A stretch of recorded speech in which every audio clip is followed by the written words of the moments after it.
today. I'm Richard Carmona. I'm the Deputy Sheriff with the Pima County Sheriff's Department over 30 years, serving in multiple positions during that time. We're not here to talk about me today.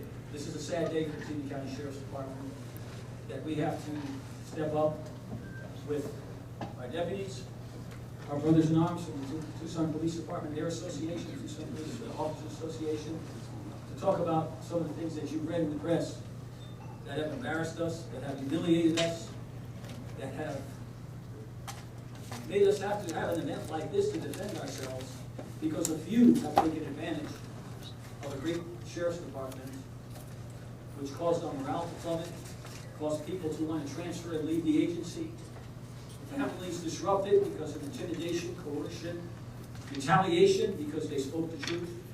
That's why we're here today.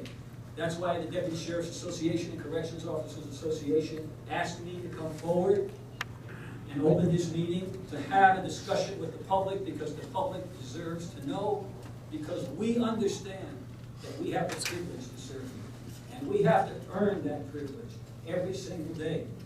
And that's the way all of us in the Pima County Sheriff's Department are, except for a select few who have taken it upon themselves to create an altered universe, to create a hostile work environment for some, to deprive certain officers of promotion, to assign them hardship assignments when they didn't deserve that.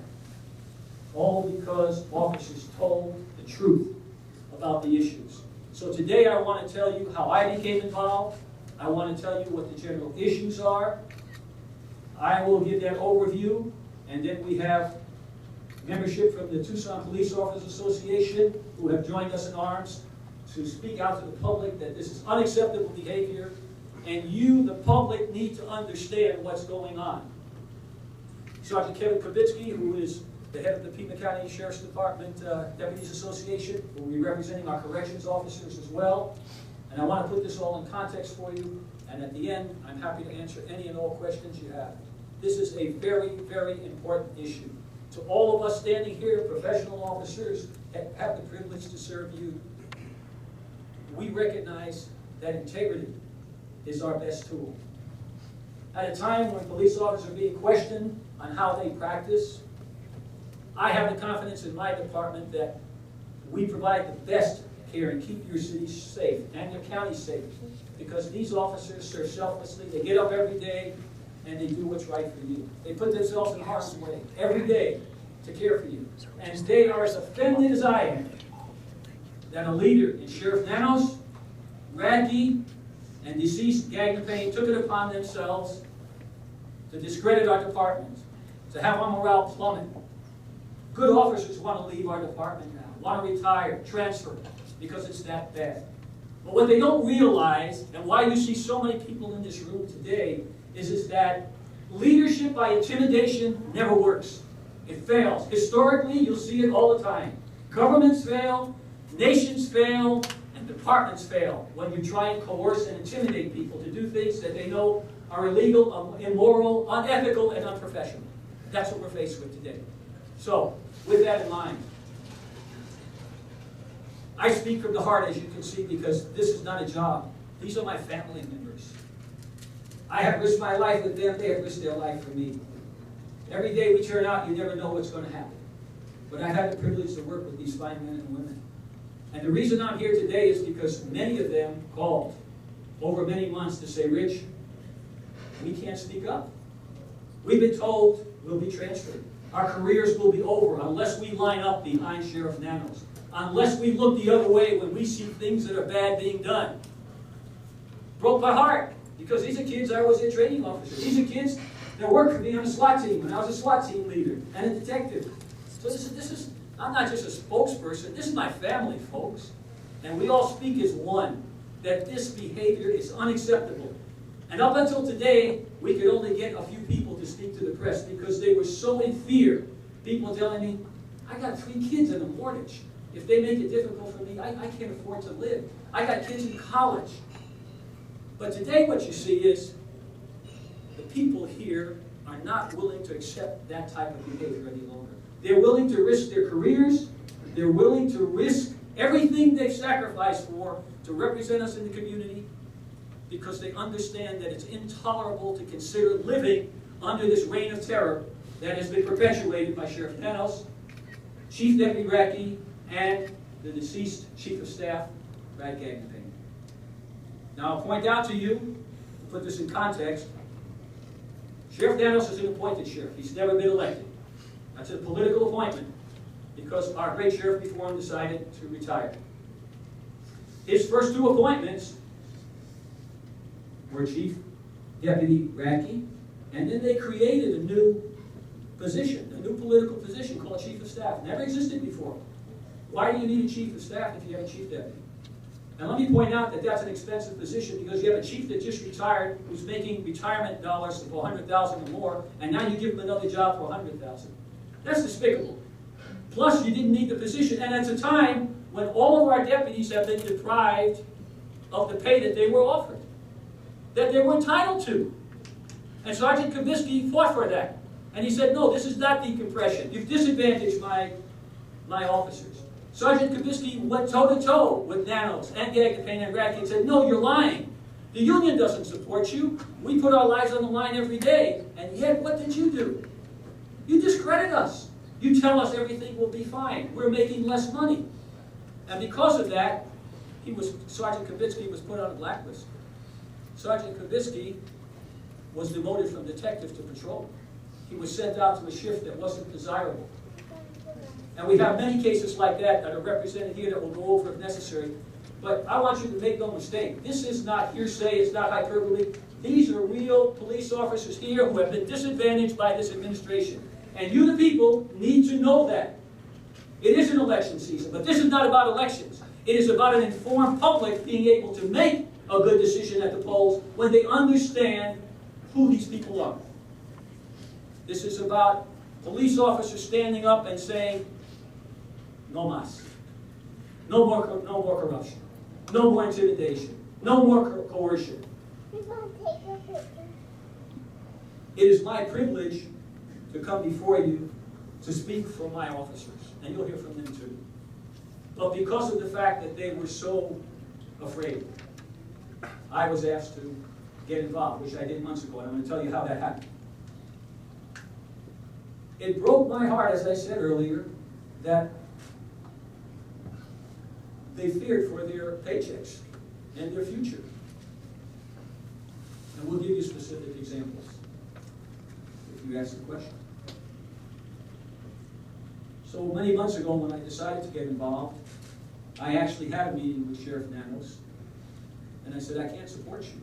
The two people that you decided to appoint and create this new position that was not necessary, but clearly depicted cronyism, these are the people, the two least respected officers in our department.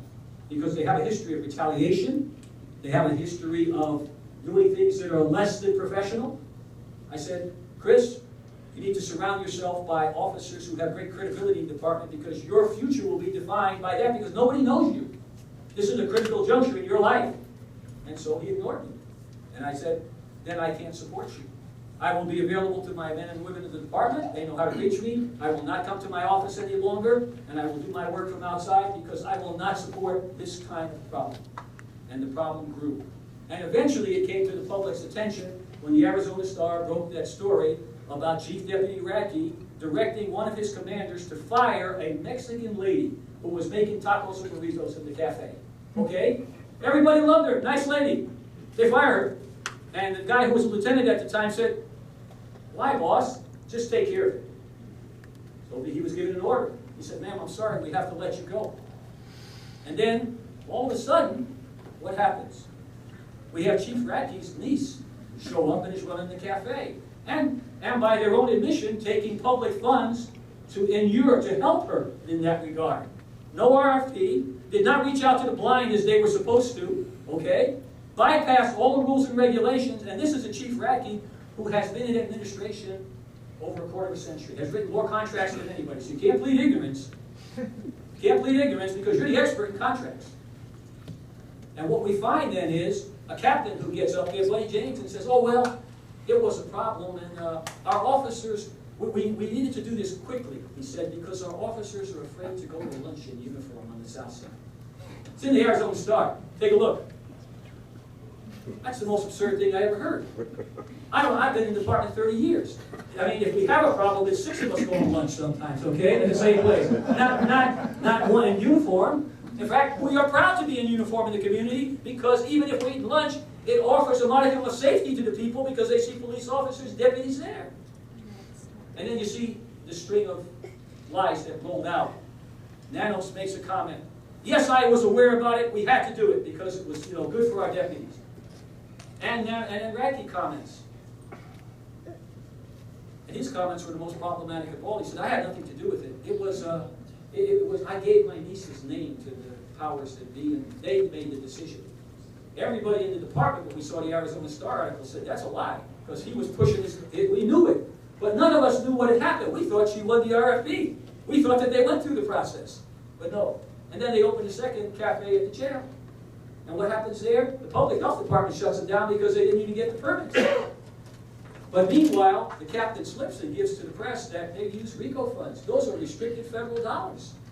Then they change the story the next day. So the reason I'm telling you all of this, that's what catches the FBI attention. They go, well, misuse of funds, criminal activity, FBI has the responsibility for police corruption. That's where it all started. And then they started calling us in and asking us questions. And within days, the word spread through the department that there was an FBI investigation on police corruption centered on Sheriff Nanos, Chief Gagnapane, and Chief Radke. And you know what happened, the first thing? I won't use the words that were coming out of the command floor up on the 3rd floor, but they identified Sergeant Kubitsky as one of the people that went and spoke to the FBI. Because the FBI called them and said, we'd like you to tell us what you know. And you know what they said? He's an effing FBI informant. His career is done. And what happened to him? He got demoted. He got put on a less desirable shift. His wife was harassed, who works for the Sheriff's Department. And that enraged me and got me even more emboldened to ensure that this cannot be perpetuated. The FBI investigation has been going on now 8, 9, 10 months. They've interviewed a lot of people. All of those people have called me. Maybe most, because to be honest with you, I can't tell you, I don't know everybody that's been interviewed, but I know a lot of people have been interviewed. And what was interesting was when they called me, they said, oh my God, Rich, they asked me this, they asked me for documents, did I see that? But what was interesting about all of the questions that everybody was asked, they all centered around 3 individuals, Nanos, Radke, Gagnapane. And then during that investigation, Chief of Staff Gagnapane commits suicide, coincident with finding out that he was a principal in a criminal investigation for his actions. You never read about that in the press. It was covered up. They played it down. He just died. There was no mention of it in the press, which further concerned me. And then I have stories from a lot of these people here who would call me and say, you can't believe how I was belittled and berated in public, that I had said something, or that I had even made a suggestion that there's something could be wrong, and being challenged with, your career's over, you're going to get transferred, and so on. So I'll stop there just because I want to set the stage. This is not a little issue. This is a major, major problem. The FBI being involved for as long as they have, and all the interviews they've done tell you this is significant. My goal here, and the goal of my fellow officers, is to expose this illegal, immoral, unethical, unprofessional, and possibly criminal behavior, because you deserve better. You, the people, deserve better. We served at your pleasure. We serve to serve you, and we have to earn the right to serve you every day because of our integrity. And that's why all of these people behind me here, who are active officers, are willing to sacrifice their own careers because they refuse to live under this reign of terror and intimidation and coercion. With that, I'll stop. I want to ask Sergeant Kubitsky to come up and give you some remarks, and then Jason from the Tucson Police Officers Association will make some remarks. I'll close up and then answer any questions that you may have. Sergeant Kubitsky. Good afternoon, everybody. I'm Sergeant Kubitsky. I'm president of the Pima County Deputy Sheriff's Association. I'm also representing the Pima County Correction Officers Association here today, so they could not come. The combined associations make up a majority of the department members as it applies to commissioned and non-commissioned staff. The associations have voted, and for the first time, have unprecedentedly voted at a rate of 3 times the normal vote rate for our own presidency to endorse the opposition to the incumbent Sheriff Nanos because of the reasons stated by Dr. Carmona. The issues presented are witnessed on a daily basis and very much a consideration in the choice making of each individual deputy corrections officer and sergeant. We are reaching out to the community and their families to hear the deputies, corrections officers, and sergeants rather than just listen to the words being said by upper command. Hear our concerns for your safety. Hear our devotion to your family's protection. And hear our humbleness for your support and backing. If you listen to the false and misleading statements, we are all going to crumble. The agency's going to crumble. So I beg you to take time to talk to individuals. We're not allowed to talk to you when we're on duty. We get a lot of that when people come up to us. So please pull us aside when you see us off duty. You see us wearing a shirt, something significant like this, and ask. We'll be happy to share with you our feelings and our sentiments about what's going on. The men and women that you see standing behind you, they are the bravest that we have in the department. I can, without a doubt, tell you that we have tons that want to be here, that are too afraid to show up because they feel the retaliation will be too great. And that's been the standard for as long as I can remember, and especially since the incumbent sheriff took over. So, thank you. Jason? Let me just make a note. I want to just emphasize something before Jason speaks. Sergeant Kubitsky deserves a medal of valor for what he's done. He has never wavered. His job was done. He got demoted. He got transferred. He got harassed. He had supervisors that would come down that were in Nanos' dysfunctional chain and would stand in his door as a detective supervisor and just stare at him like this. Just stare. And then they took his administrative support away and told him he had to write his own reports. Never done. Never done. They did everything they could to harass him. But you know what? He's a Marine, and he wouldn't give in. He wouldn't give in. He stayed with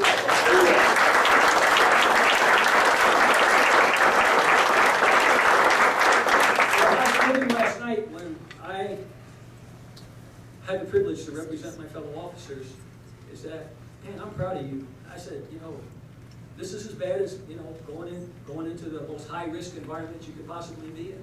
And he and his wife was here with Selena. Selena, where are you? You see that beautiful girl there? That's his wife. She works as a civilian there, and she's been harassed on a daily basis as well because that's his wife. She stood by him. She did not waver. She deserves your applause, too.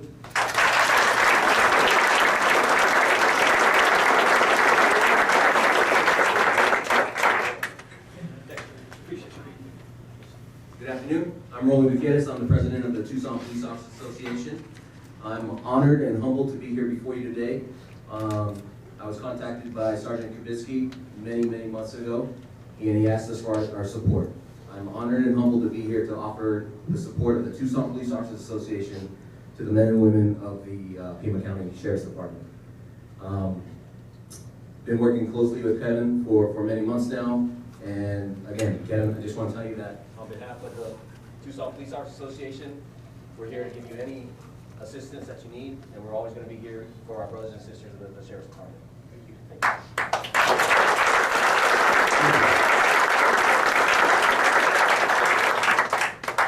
Ladies and gentlemen, there are numerous anecdotes, stories I can tell you of officers that are sitting here, like the former detective Therese Duchesne, who was demoted because she attempted to expose a pornography challenge at the jail involving a corrections officer. She was admonished, the case disappeared, the person's computer disappeared, he was allowed to retire. Although she was vehemently opposed because she couldn't complete her investigation. And this is just one of the things. All of these people have followed the chain of command when they had significant complaints, because when they came to me, I said, okay, I believe you now, I've studied the situation, I want to speak out, and this is over months, but I said you must follow the policy. Go ahead and put in a complaint, have it go up the chain of command. Unfortunately, what we hadn't realized is that the chain of command had changed. Now, I was at the top of the chain of command as well, but when Chief of Staff Gadkapane came back in, as a civilian, he all of a sudden was in charge of internal affairs. So all the complaints went to him and they disappeared. Okay? So the system was rigged from the very beginning, that you could not even put in a reasonable complaint and get it adjudicated if you didn't buy into the system. So I'm going to stop and not, with any specific anecdotes. If anybody wants information, I'll do the best I can. Understand that there's an ongoing major FBI investigation, and we are very sensitive to not compromising their investigation. And we are eternally grateful that the FBI saw to be able to step in and saw that there was enough, what we call probable cause, to begin an investigation regarding police corruption involving Sheriff Nanos, Chief Gagapay, and Chief Deputy Chris Ratke. With that, I'll stop. Happy to answer any questions, as I'm sure Kevin and the TPOA guys would. So please fire away, press or people. Yes, sir. Well, other people will have good questions, but what I just wanted to say was I wanted to congratulate these people for their bravery to step in here today. Congratulate you for speaking up on their behalf, but also from a grateful community, thank you for keeping us safe. Thank you.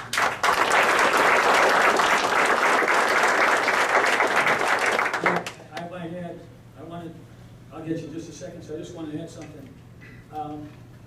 When I walked in here, it almost brought me to tears because we were afraid nobody was going to show up because of the intimidation, coercion, and fear.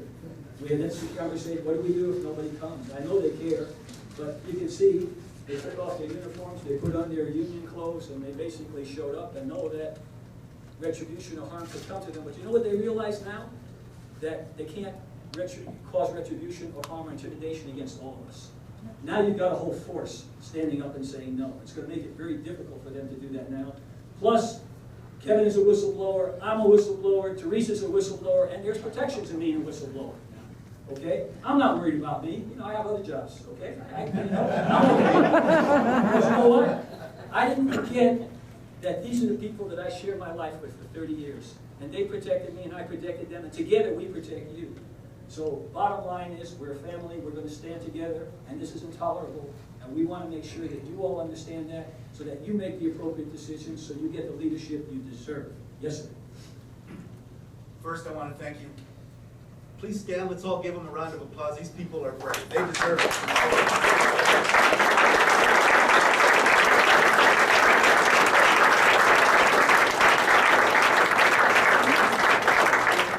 Just so you know, all of you there, we have your back, right? Everybody here, everybody agrees with me, we have their back. Yes. What I'd like to do is ask you what we can do now to help you with your quest. I mean, obviously I'm going to vote, and I'm not going to vote for Nanos, right? What can we do to help you?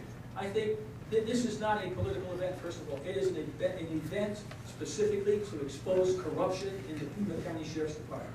That's what it is.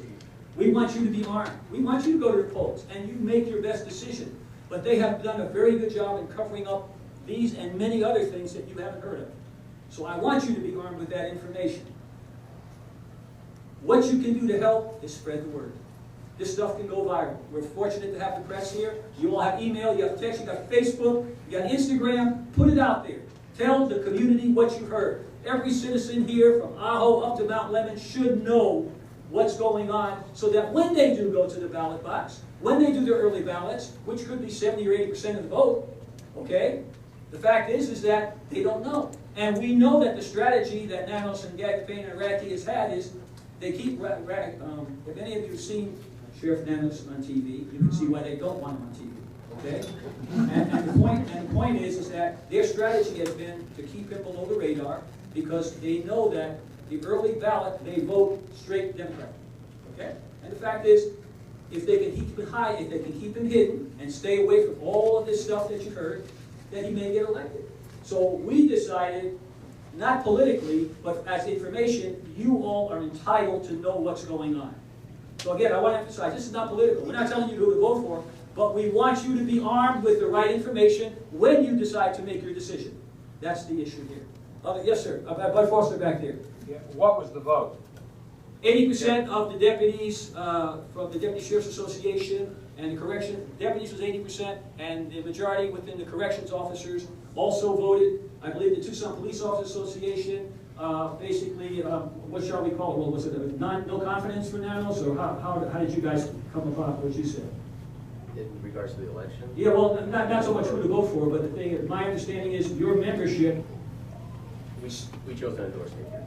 Okay, and the reason was for the information that you've heard, Correct. correct? Okay. So I mean, this is the thing about it, it's unprecedented. You have an appointed sheriff who's sitting, and you have all your police leadership here telling you, we don't have confidence in that person, or the people he's supporting, the people that he has appointed to leadership positions who continue to promulgate this reign of terror, coercion, intimidation, and so on. I think that's unprecedented. Yes, ma'am. What advice do you give the current citizens who may have been harassed? I mean, it may be a bigger problem than what's realized. I mean, throughout the community, what advice do you give to people who have been coerced or intimidated? Well, I think that's a good point, and I'll tell you, there's a number of things that have happened recently that are quite embarrassing.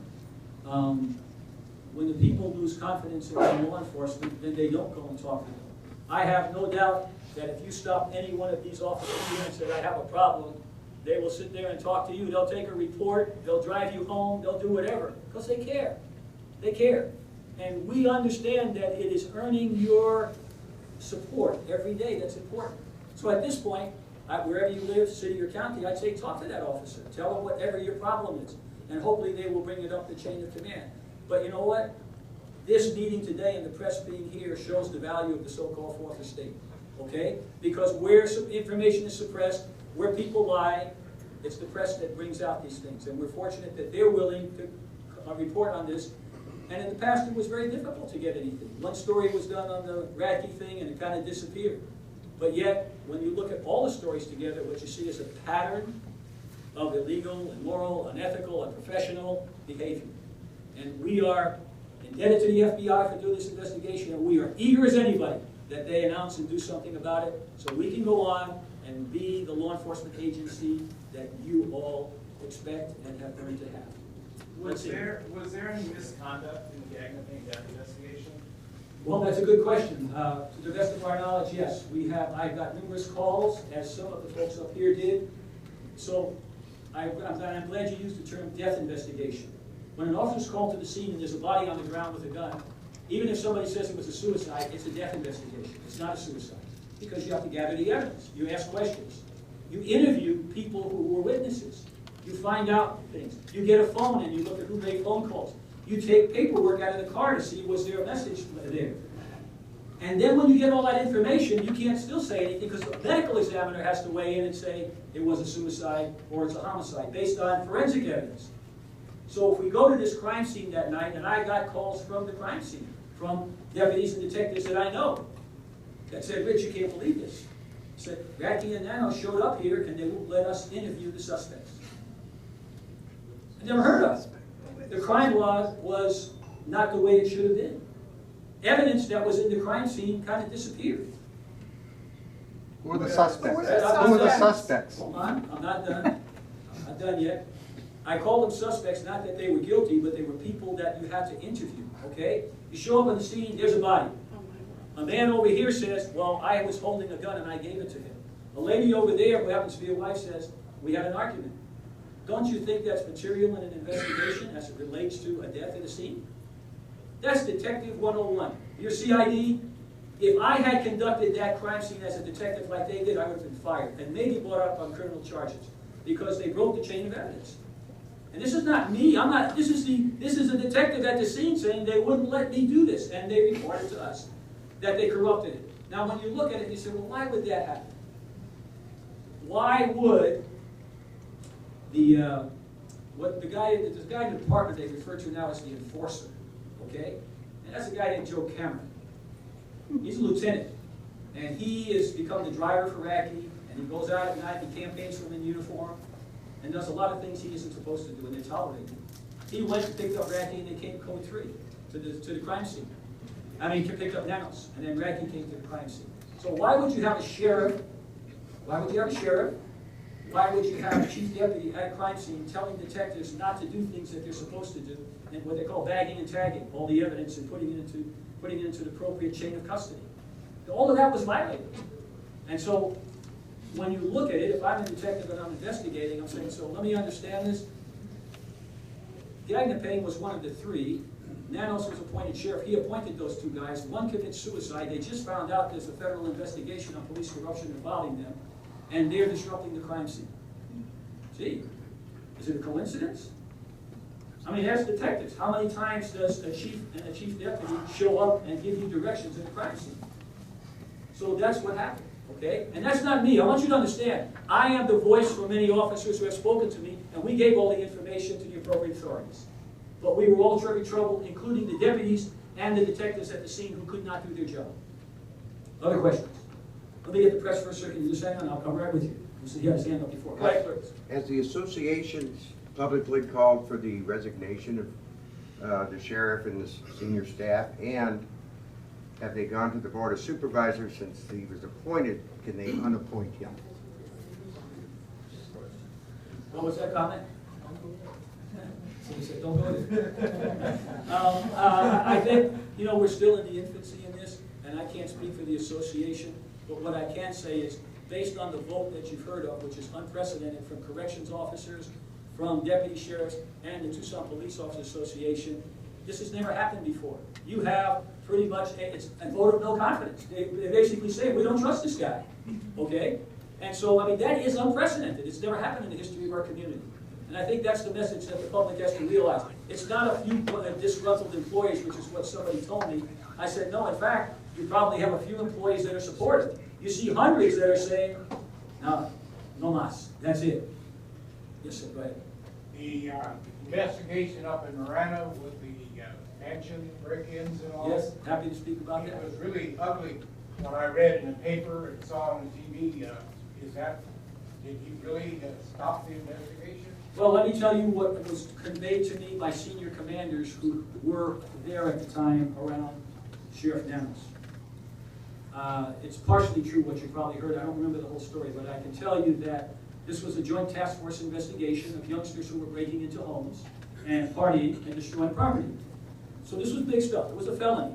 Bad, you know, a lot of money, a lot of damage.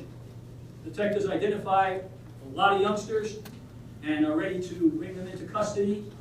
And the commander who was with the sheriff at the time tells me he goes, quote unquote, ballistic, screaming that don't they realize they're going to mess up my campaign if I'm seen arresting children.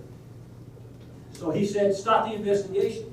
And then shortly thereafter, they found out that Chief Radke's nephew was one of the kids. So all of a sudden, no investigation. He said, I'll leave it to you. Not reporting facts, report it to me by a commander who was there when this happened. Okay? To me, that is reprehensible. That is below the dignity of a police officer. It's a breach of integrity and fiduciary responsibility.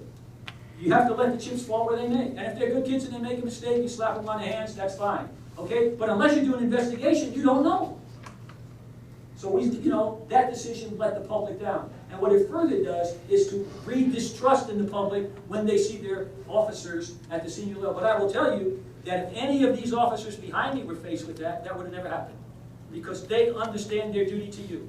They would have carried out the investigation, they would have gone to the county attorney, said, here's the information I have. Now the county attorney decides if and when what the charges will be. Next question. Yes, sir. Hey, Rich, I want to go back to the Gagnapane death investigation. Yes, sir. You talked about on KGUN 9 about the procedure of deputies attending autopsies. Yes. And then when Nanos was questioned, he kind of gray area. What is the actual procedure that's usually done? Detectives, well, having been in CID myself and known all medical examiners, the typical procedure is once you gather all your evidence and the body is at the morgue with this medical examiner, the medical examiner looks at the evidence that the detectives have got, what weapon was at the scene, was it a knife, all of that, and then they do the autopsy.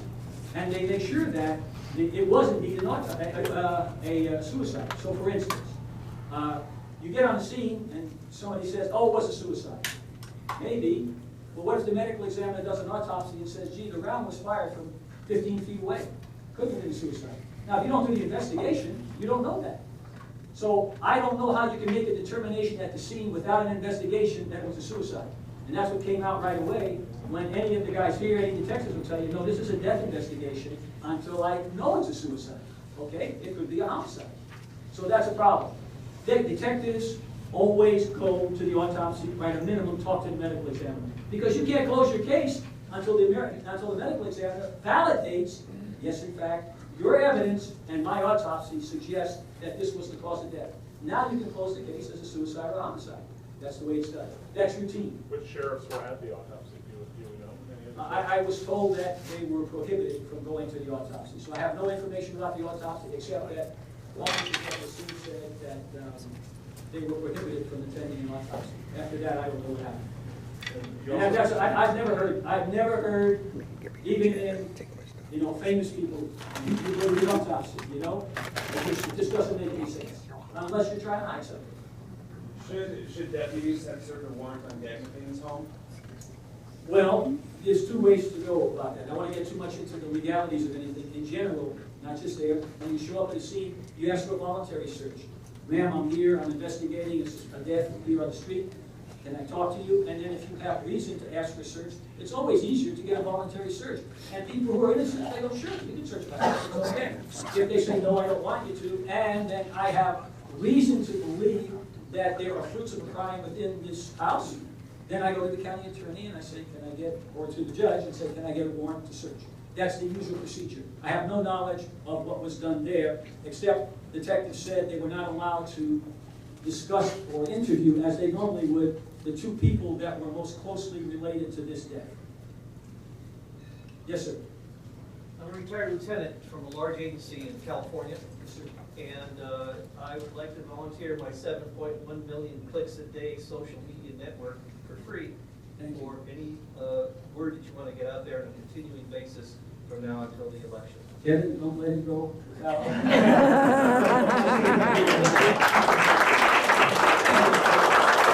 Yes, sir. Quick question, what's the timing of the FBI findings and will they be made public? Well, FBI findings eventually all become public because somebody gets charged, okay? But I did not speak for the FBI here. I am simply one of the so-called whistleblowers or witnesses that they investigated, was part of the investigation. So I know firsthand there is an investigation going on. As I told you, based on all of the questions we heard from people who were questioned, it was clear that it was Sheriff Nanos, Chief Gagnapane, Chief Deputy Radke, who were the principal suspects in this police corruption investigation. And so I have no other information from the FBI, and they live in a different world than we do. But let me point out something, now that you mentioned FBI, because this is an important point. We were embarrassed and humiliated as a department the day that the FBI investigation hit the press. Our sheriff, and it pains me to say our sheriff, Nanos, did you see what he said in the papers? He demeaned the FBI. He's like, how dare they investigate me?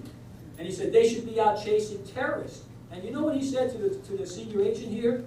If you want to see how to do an investigation, I will send my detectives down there and show you how to do an investigation. And then, it wasn't over, he fired the FBI agents in your joint task force that protect you every day.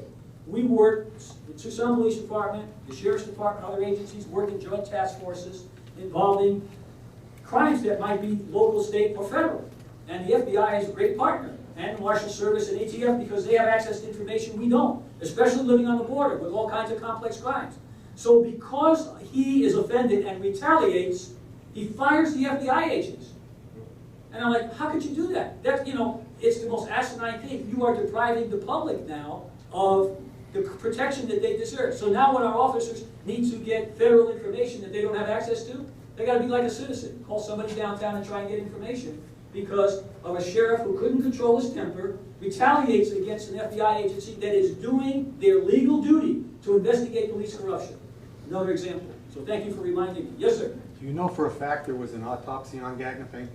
I don't know. That's what I said. I said, all I know is that I have officers that told me that the detectives were forbidden from going there, and they locked the case down. Normally, we have access to cases. So you don't know if there was an autopsy or not? Sir, I don't know. That's what I said. What I do know is that the officers who would have gone to an autopsy were told they can't go to the autopsy. Okay? After that, I don't know. So there may not have been an autopsy? There may not, sir. I have no idea. Yes. Yes, sir. First, I'd like to make a statement, and then I want to ask a question. Please, sir. My statement is, Detective Kubetsky works my beat, my neighborhood, and my neighborhood is far better and safer because he's on the job. Thank you.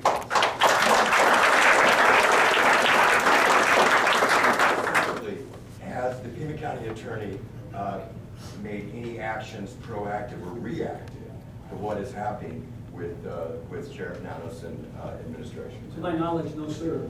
This is totally in the Federal Bureau of Investigation doing the investigation, and internally, all of us here just sharing information as issues arise that we don't know that are compartmentalized, that I become kind of the traffic cop, if you will. That, hey, Rich, did you hear this?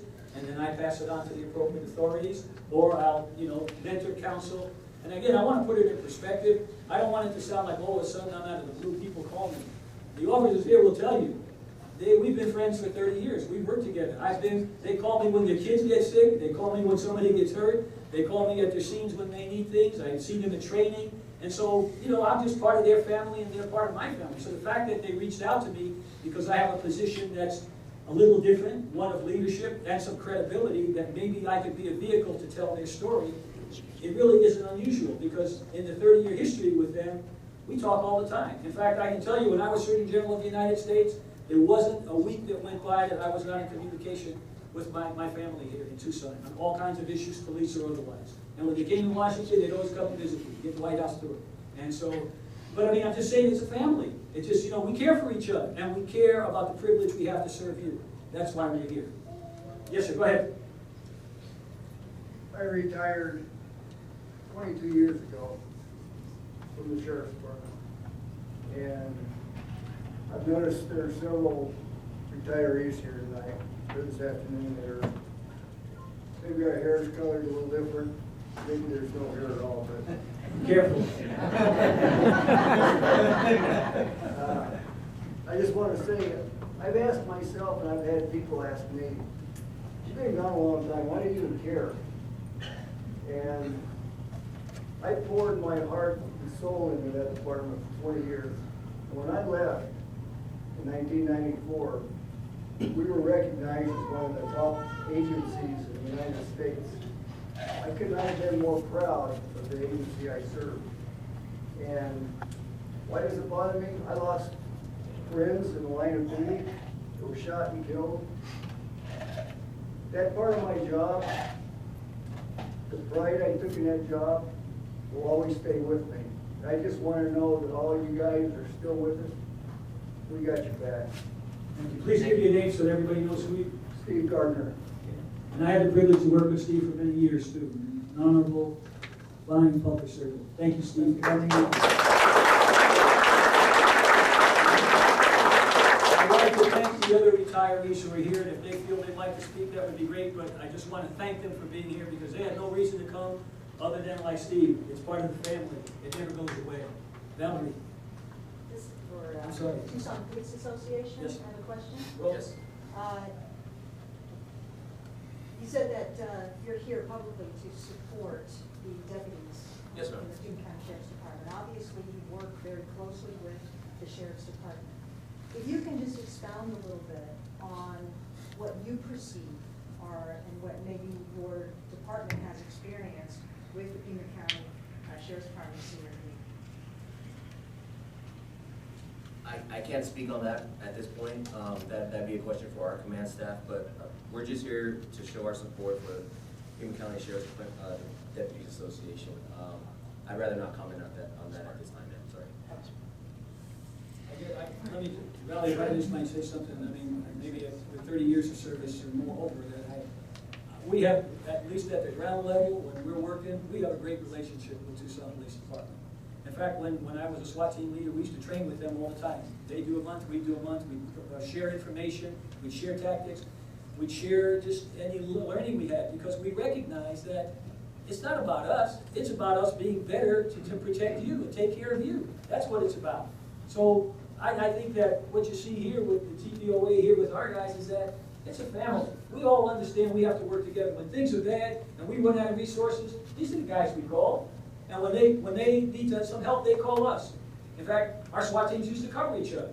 They would take a day off of Christmas, we cover the city. We'd take a day off of New Year's, they cover the county. But we have to be joined at the hip because it's not about us. It's about us having the privilege to serve you. Other questions or comments? I can't see this side because I'm kind of being interrogated here. So, I can't see you. Can you speak up, ma'am? I'm sorry. Yes, Lights on my eyes. actually, it's kind of a piggyback question on that. You said back in the, because you even said the SWAT teams used to work together, wouldn't a change of command, aren't there places where we could actually work a lot better with Tucson Police Department? Well, I think we can always be better. One of the things I learned in law enforcement and any job I've had in the military and being Surgeon General is when you think you know it all and things are perfect, then you should retire. Okay? Because we should never be complacent. We should get up every day with a sense of urgency. So yes, even though we have a great relationship, you know, I would say if I was in command, I would be doing everything I can to foster even stronger relationships so that it's a seamless system. Because again, my thought is, whether I was Surgeon General of the United States or Special Forces Soldier in Combat, I have the privilege to serve you. I have to be able to mount all of the resources I need to most effectively. And I can't do it alone. The Sheriff's Department can't do it alone. We rely on TPD. We rely on Oro Valley and University Police. And they're our family. So to your point, if I was in command, I would never stop trying to increase and foster the relationships. So to you all, it would look like one seamless system that takes care of you. Yes, sir. I've heard that Nanos has not met with the new police chief in Tucson, and he's been here for quite a few months. I don't know, have you heard anything? No, sir, I'm not aware of that. Is that Sheriff Nanos has been avoiding debates, and that, I think, is despicable. The fact of the matter is, you all deserve to see. And what I recommended to the press last week, I'll go on record, I said, you know, we only have about another week and a half for early ballots. We need to have a debate in every supervisorial district by unbiased, you know, nonpartisan people conducting the debate, at least one in every district, so every single voter has the opportunity to see who these people are and who they should vote for. Hiding out in your office and not going out, or even better, what Sheriff Nanos has recently done, he started this thing called Coffee with Commanders. Commanders have called me. He has ordered commanders to meet him in certain parts of the community for photo ops, to show him, and they're supposed to sit in front of him smiling as if he is imparting some super wisdom to them on the picture. That's your tax dollars that are being spent. I had two commanders call me and said, Rich, this is reprehensible. When I should be out there doing police work, he's ordered us to meet him and make it look like he is leading us all around the county. Isn't it coincidental that it's right before an election? Okay? It's reprehensible. But this is a track record. It's not one thing, it's not two, it's not five. What you see here is a pattern of dysfunctional, sometimes illegal, unethical, unprofessional activity that benefits a certain few and doesn't benefit you all, the public, that we have the privilege to serve. But go ahead. Yeah, Rick Grinnell asked an interesting question, and something I'd like to follow up on is, wouldn't the course of action be if, as you're saying, that it goes beyond unprofessional and it's illegal? That would be a dereliction of duty. Wouldn't it be your position, or the union's position, to ask Sheriff Nanos to resign, or ask the Board of Supervisors to rescind their support, rescind their vote? I was there when they voted 5-0 in favor of appointing him the sheriff. Wouldn't that be something that you should do? And would you do that now? You were sworn to 4-1. I think I mentioned that to you. I seem to recall that there was some significant discussion about that with one supervisor.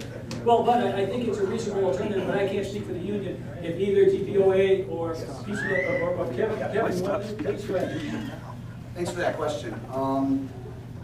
For a long time, since I picked up the presidency of the union, I've worked with the Board of Supervisors very closely. A lot of times I go to their offices and talk to them and request certain things. When it got to the point where there was some friction that arose between me and the current sheriff, that friction where I made a report on something that might have happened, they shut me down. They completely shut me out, and they decided that they wanted nothing to do with my voice. In fact, I set my board to go do my bidding for me because they decided they just didn't want to talk to me.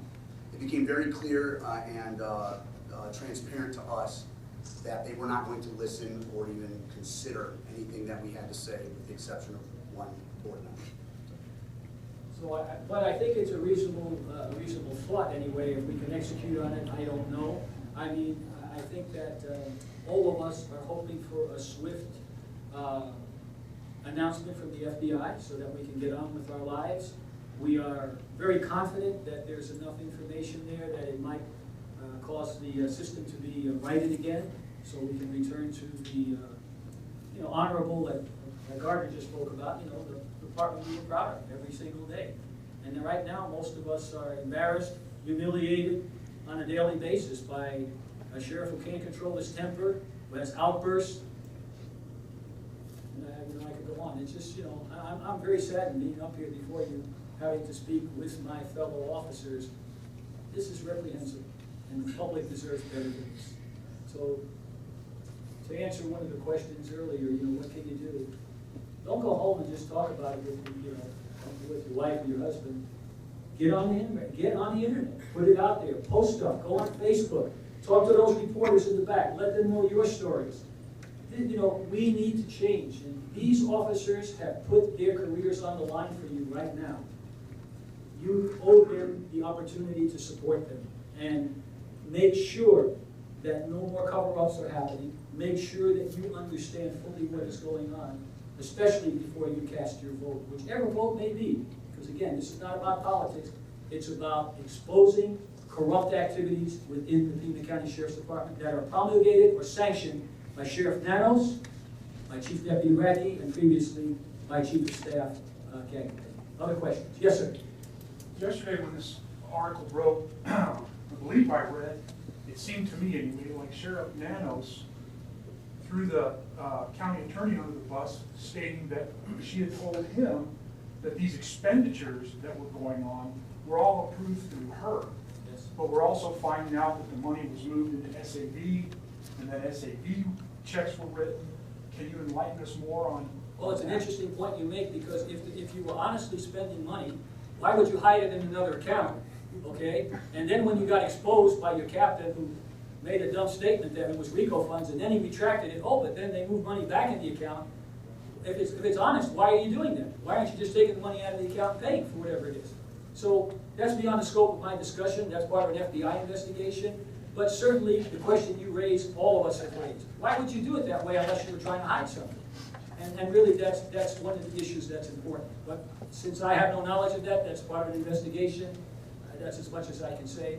Other than we all questioned that when we saw it as well. Yes, is there another question? What about the RICO funds used for the banquet that you mentioned last night in the interview with Valerie?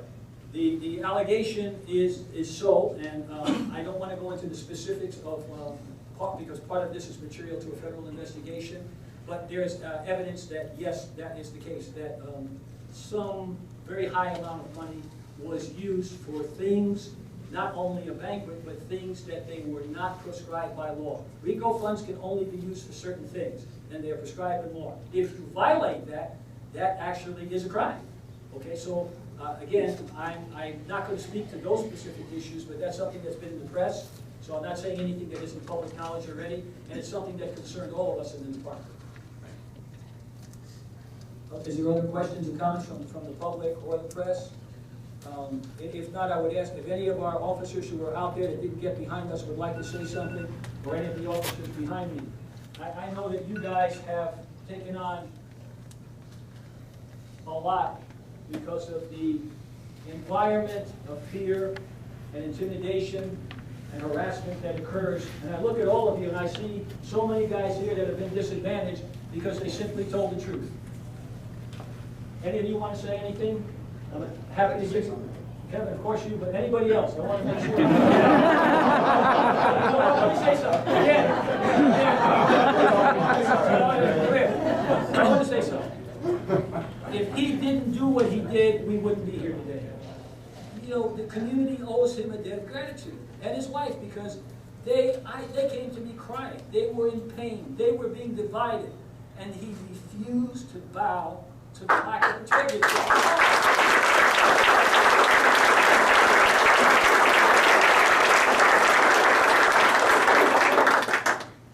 As far as talking, not only am I proud to serve with this guy, but this is the guy you want talking all the time because he tells the truth.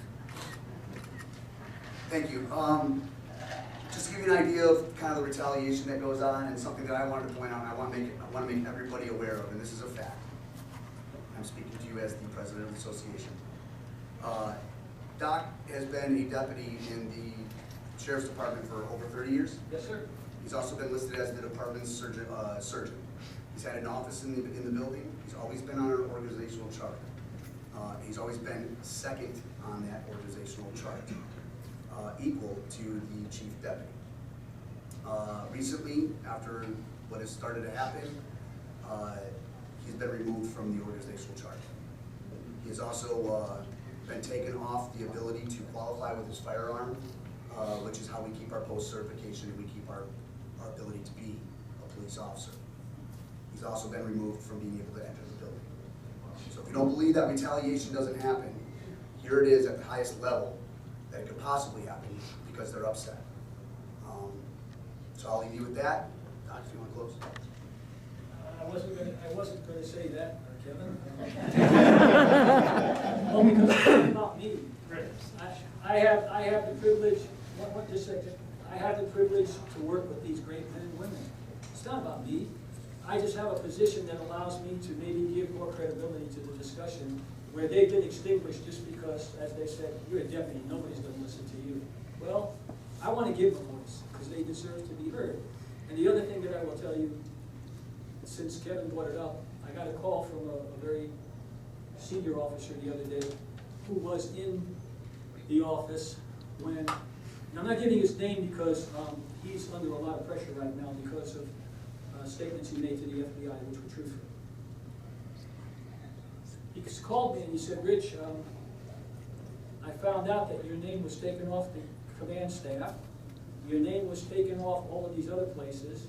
Interestingly, you're still on Nanos' website as supporting him, which I never gave permission to do, by the way, which was kind of odd. But most importantly, he said, the only reason I went up to talk to Nanos was, in my role as a senior officer, the secretaries called me and said, well, Rich's name isn't on the list. Now, there's a list that you put out every year to remind people to go get their post-certification. You gotta go shoot, go to class, and do all that. That's routine. Not done it for 31 years. So he said, I was odd because I didn't see Rich's name on the list.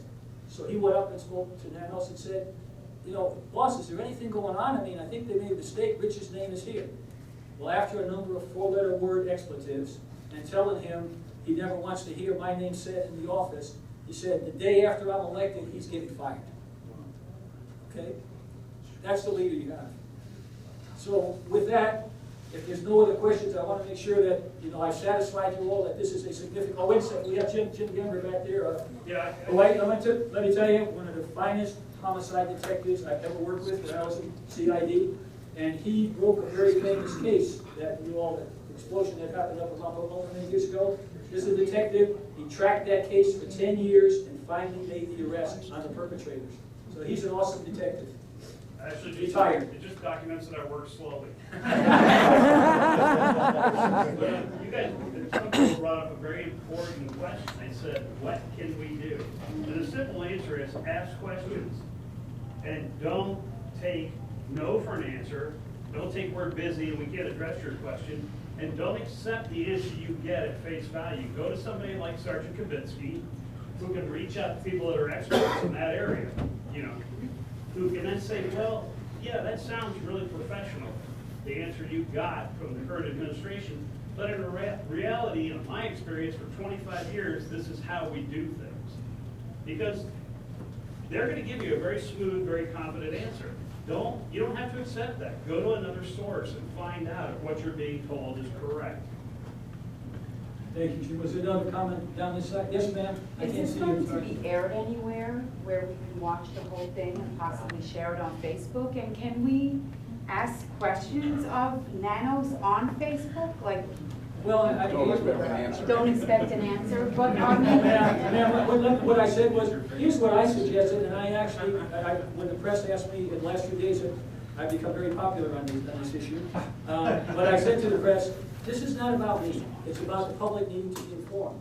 If it were up to me, I would demand that he has debates in every supervisorial district with various reporters and other leaders asking the questions, nonpartisan, non-biased, but being questioned on all of this stuff. If you let him avoid that, you're not doing your job as citizens. He needs to be called out and be held responsible and accountable for his actions, like any leader should be. And if not, he does not deserve the job, as far as I'm concerned. That's the best thing we can do, plus all of the communication, Facebook and stuff, to let the public know this really deceptive practice that is being perpetrated upon us. So where is this gonna be aired, so we can watch it and share it? Well, you have all the networks right here. Okay. And how much of it is going to be on air? Is it going to be a special show on some sort of? We hope that all of it is gonna be. You know what, ma'am, let me suggest. And where? If I might suggest something to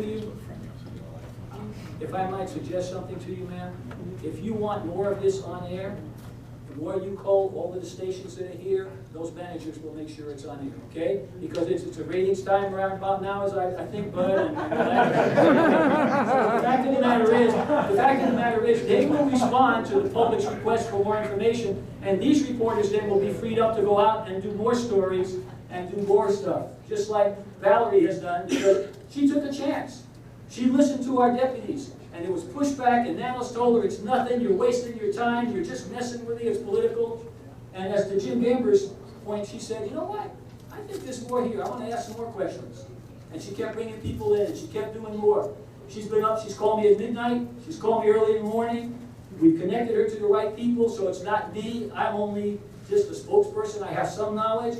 But we need the investigative reporter. You have to act like a detective, like Jim says. You don't take it at face value. And because of that investigative reporting, she was able to uncover a lot of stuff that had been covered up. And there's more to come, folks, because you're only seeing the tip of the iceberg here. Other questions? Yes, sir. Well, I was just going to say, I think I read that the sheriff wouldn't go to a question and answer session. He went to a political event for the Deputies Association. Yes. And then he went to, agreed to show up at a forum in Green Valley. Yes, sir. And then disagreed, and then agreed to disagree. That's true. So my question would be, how do we get him to show up? Well, I mean, if you don't have the intellectual power to be able to answer the difficult questions, if you can't defend yourself as it relates to complex issues, you're not going to show up. And the fact is that I will say Kevin Kubicki did everything he could to bring all of the union members together to have a forum with his opponents and him to address issues, unbiased. Tell us how you don't want to work in the county, all the usual questions. He refused to show up because he said, you got this fixed, the questions are going to be too hard. To me, that's a disqualifying statement. If you're a sheriff or a senior leader, there's no question that's too hard. Ask me anything, bring it on. Because if I can't answer it, I don't deserve your trust. Okay? So he didn't show up. So the reporters in Green Valley said, all right, we'll have a press conference, we'll have a debate here, we'll invite the candidates down, and the people of Green Valley. Just what you said. He was yes, he was no, then he canceled, and he said the same thing. This is just being fixed. They're going to ask me questions to make me look bad, so I'm not going. Okay? But then when he went to the press, some of the reporters here told me, he told the press that he wanted to go, but that his opponent refused to go. So he lied as well. And we know that as a fact. Because I can tell you, Kubicki left no stone unturned trying to get his butt where he should be to defend his position at debates. Other comments, questions? Yes, ma'am? Could they create a Facebook on behalf of the Sheriff's Association just for this case? We'll do it. We'll do it. Because they ask questions. Absolutely. And we'll post these interviews as us as a network. Absolutely. I think that's a great idea, Kevin. In fact, I have a gentleman over here who's going to help me do it.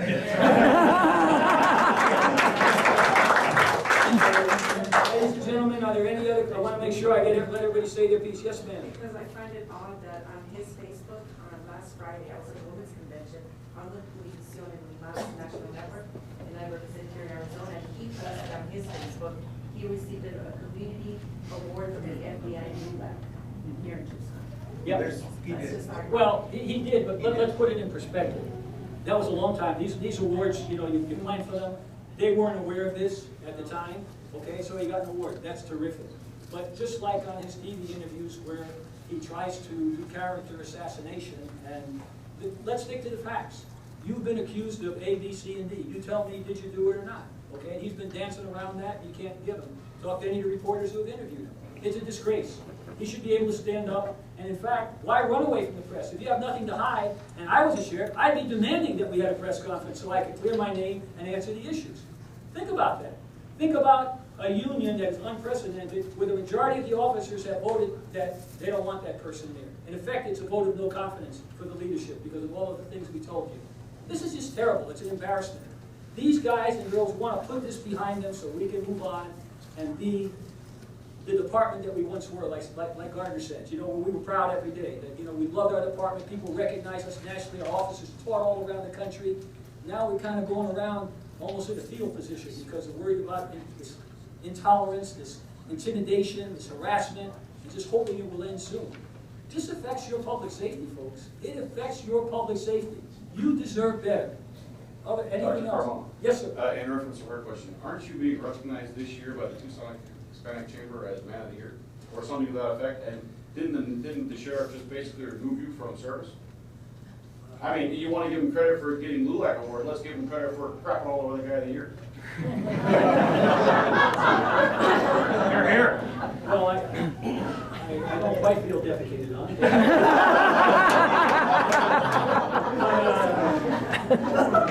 The medical side of my brain took. Yes, 2 weeks ago, the 100 Club, which you know represents officers killed and injured in the line of duty, I received their national award as what they call the Legend Award as a police officer for all my years. And I kept it quiet because I didn't want to go political with all this. I went up there by myself. I got the award. I was humbled because, like many people here, a lot of my peers have died in the line of duty and been injured in the line of duty, and I accepted the award on behalf of them. And the Hispanic Chamber of Commerce has, again, not expecting anything, because really the rewards we get to serve really is the big award, that we have your public trust. It's not about a plaque, it's not about a statue, but for me, that the Hispanic Chamber honors me as a fellow Hispanic. To me, I look at that and I say, okay, that's nice, but what do I do with this now? How do I help these kids that are dropping out of high school like I did? And I was homeless, I didn't have a job, and I had no place to go. I went in the Army at 17. It changed my life. I got a GED. You know, shit, it's a great country. You know, I mean, look at this. You know, you drop out of high school, you're homeless, and you become Surgeon General. You can't do that any place else.